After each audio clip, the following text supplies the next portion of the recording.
નહીં પી શકે. આમ ચારે જોગણીઓએ 7 રાતની એક રાત બનાવી અને ઘોડા પર અસવાર થઈને ઘોડાના ડાબલે આખું સરોવર ખોદ્યું અને ફરતે પાડ બાંધી અને સવાર પડતા પહેલા તો ત્યાંની મહીસાગર નદીમાંથી પાણી આ સરોવરમાં ભર્યું. ઘોડા ઉપર અસવાર થઈને આ સરોવર ખોદ્યું ત્યારથી આ સરોવરનું નામ ભમ્મર ઘોડા પડ્યું.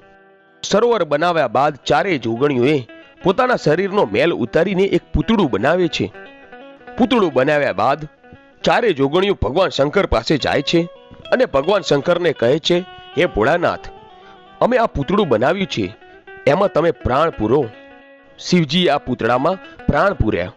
ત્યારબાદ ચારે જોગણીઓએ પ્રગટ થયેલી દેવીને પોતાના હીરચીર સોંપી સરોવરમાં સ્નાન કરવા જાય છે અને જતા પહેલા કહેતા જાય છે કે અમારા હીરચીરની અને આ સરોવર તથા સમગ્ર પંથકની તમારે રક્ષા કરવાની છે.